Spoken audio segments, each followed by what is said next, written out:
warahmatullahi wabarakatuh.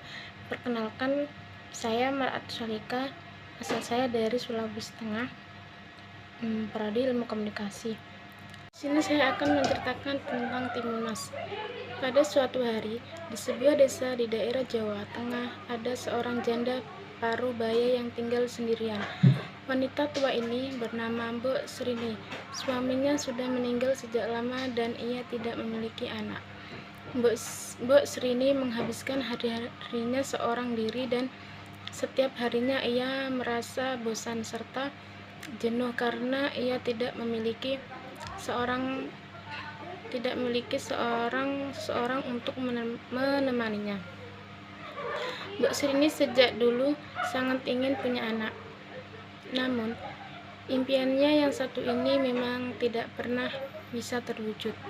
Ditambah lagi, sekarang ia tidak memiliki seorang suami. Kemungkinan ia memiliki anak tentu saja menjadi hilang. Mbok Srini hanya bisa menunggu keajaiban menghampirinya agar ia bisa memiliki anak.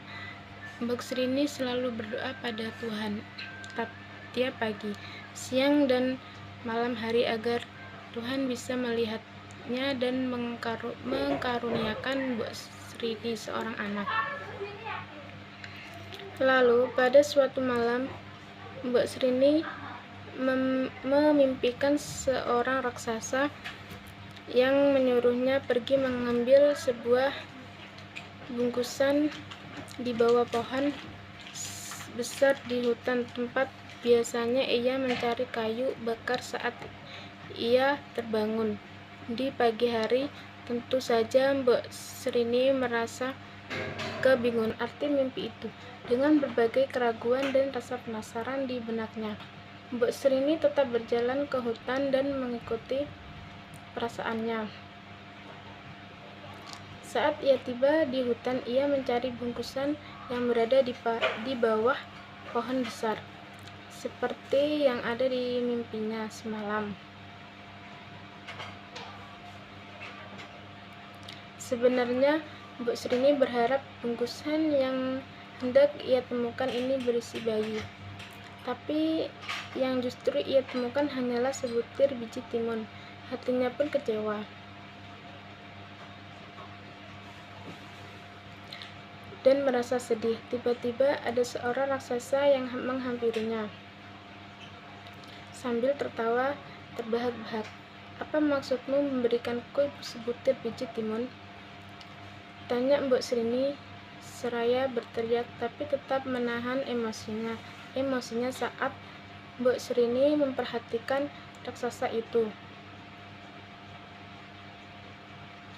Ternyata raksasa itulah yang semalam menghampirinya. Mbok Srini pun merasa ketakutan. Ia merasa raksasa itu akan memakannya. Mbok Srini pun memohon agar raksasa itu merasa iba dan membiarkannya tetap hidup tenang.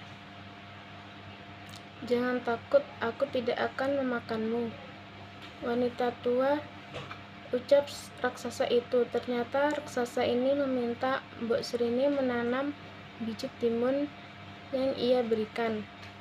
Katanya ia akan dihadiahkan seorang anak perempuan jika ia menanamnya. Namun saat anak itu sudah dewasa, Mbok Srini harus memberikan anak itu kembali pada raksasa karena ia akan memakannya.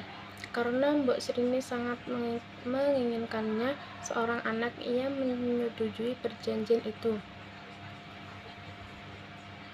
Saat kembali ke rumah, Mbok Srini menanam biji timun itu ke ladang rumahnya. Mbok Srini merawat biji timun itu dengan sangat baik.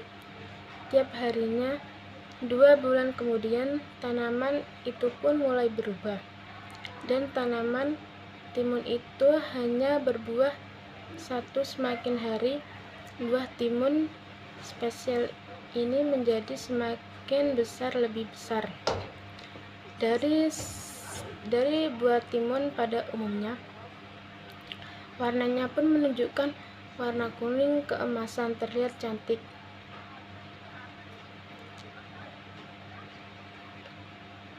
Saat buah timun itu sudah sangat besar, Mbok Serini memetiknya, dan saat terbelah ada seorang bayi perempuan yang sangat cantik.